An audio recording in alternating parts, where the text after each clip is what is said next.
Hi there and welcome back to Festive vlog number 6. So right now we're out in the silage bit where all the bales are, and my dad, my brother and me were just clearing up the mess I made yesterday. As you can see overnight, it's just collapsed all together, and in the middle of it I think there's net and wrap and everything, so we'll have to try and pick them out. But we've got the wagon by there, so we're just gonna pick them up, chuck them in there and then just fork out the nets and wrap. Thought that was going to work better than it has, but the net's just ripped in half and everything. It's a right bloody mess. We've got half the net in there and half the net in there, and then we've got most of the wrap there. It's going to be a messy job, I'll tell you that. But I'm going to put on a time lapse now because I think we might need a time lapse for this job. We may be here a while trying to fork out.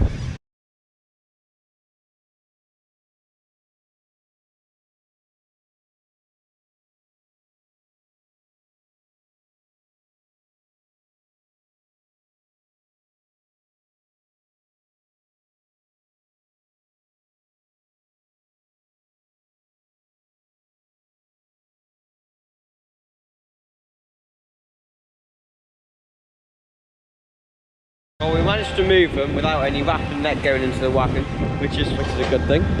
But we'll just go and put the scoop on the old telehandler and get a fork and then just check the rest in, just the stuff that's left over.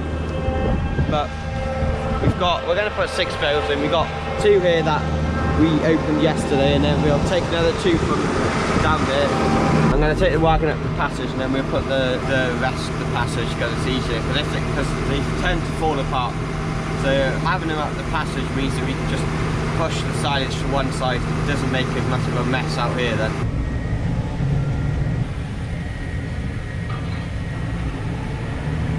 We've just got the 4 bales lined up here now, and what we're using 2 firsts, 2 seconds and 2 thirds.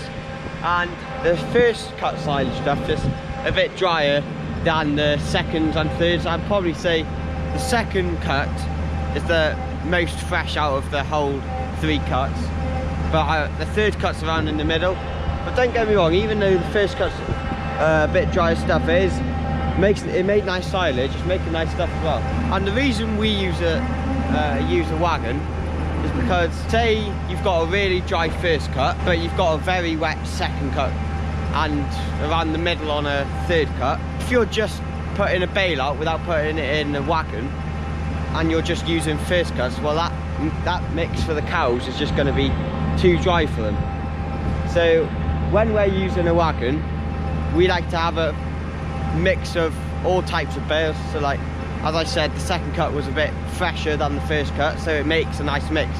And also it means that throughout the whole year that we're feeding the cows, they're having the same stuff basically every day of the year, which is good for them because they don't like a immediate change really.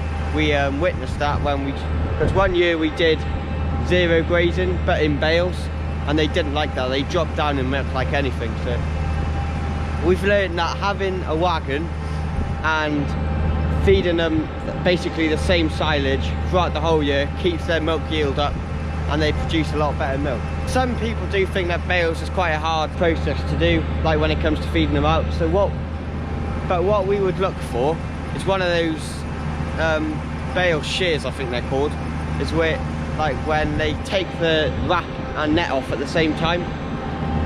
But the problem is, we think maybe we'll have to have a demo though to try it, but we're thinking that if we used it for the wagon, would pieces of plastic and net end up in the wagon if we use that?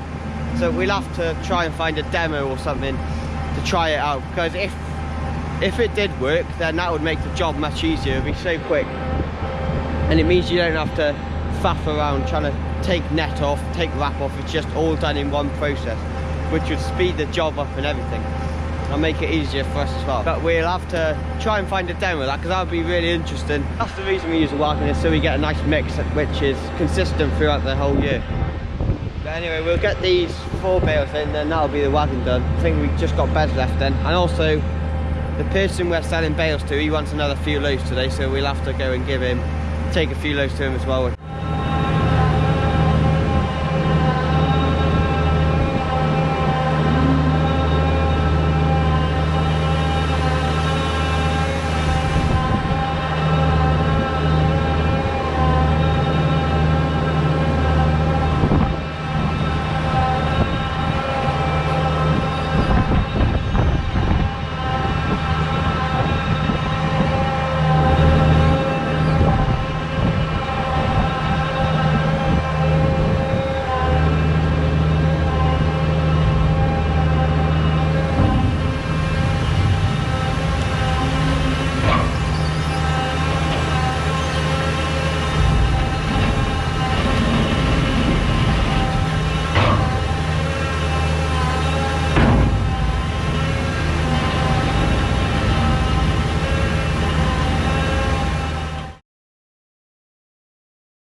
That's all the bales in, and we leave it, once everything's in, all the cake and the silage, all the bales, we tend to leave it to chop down for around 15 minutes, because even though the bales are already chopped with us when they go through the baler, compared to our forage harvester, the balers don't chop them down as much as a forage harvester, so it takes a bit more time to chop down than if you were using clamp silage or anything like that.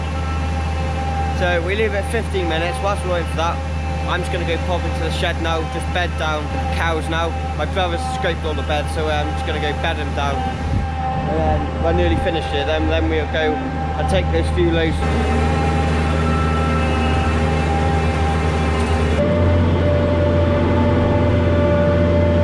That's the wagon dropped out all along the passage, all the cows, plenty of space to eat. And I thought I'd just show you the silage, what it looks like when it's come out the wagon. So this is what it looks like. Let me dig down a bit. You can see it's chopped it up quite a bit. You can see a few long bits though, which is good for the stomach, good for the cow's stomach to have a few long bits in it. But otherwise, it's chopped very nicely. You can also see some of the cereals in it. That's what it looks like when it's chopped. Quite a bit different to when it was in the bale.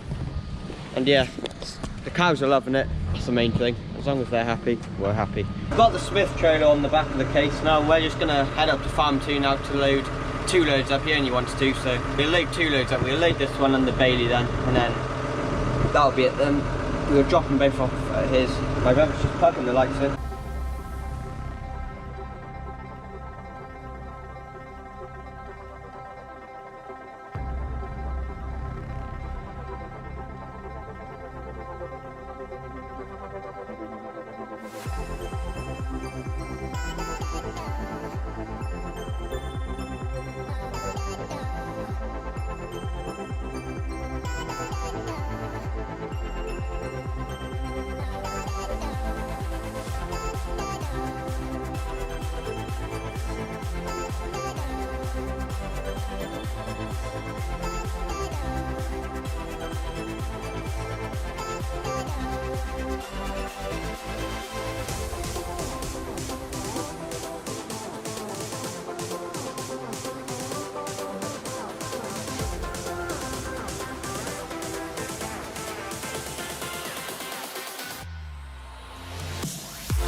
Nearly the second load filled, and we're putting 18 bales on each trailer. That should be fine for a few days probably. I was talking to my granddad about the fertiliser prices, and he said in January they're supposed to be going up again, and they're already like £600 or something like that. In the 600s I think a tonne now, and considering they're going to be going up again for next year, I dread to think what the price is going to be. So I think there'll be a lot more slurry going out in the next year, in 2022. I think there'll be a lot more people spreading slurry. It's getting out of hand really, this price of fertiliser. I think it won't. I think it's just going to keep going up. I don't think it's going to stop at any time. Any excuse for them to keep the prices going up, they will. So anyway, he's got 3 bales to put on, and then job done. I'll head over and drop them off.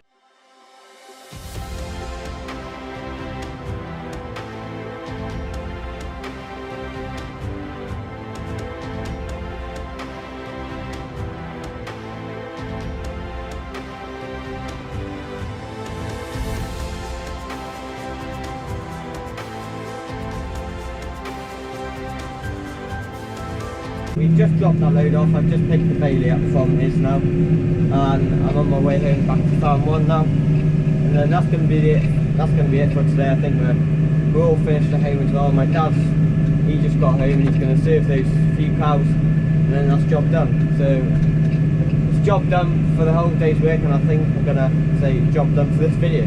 So I hope you enjoyed. I don't know how well you can see me, but I hope you enjoyed this video.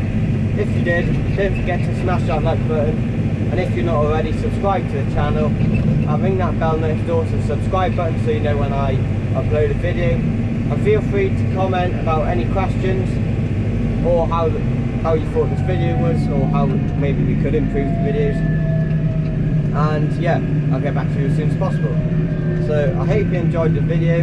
The end of Festive vlog number 6. One more tomorrow, and I think that'll be the end of the Festive vlog. So I hope you enjoyed the video, and I'll catch you on the next one.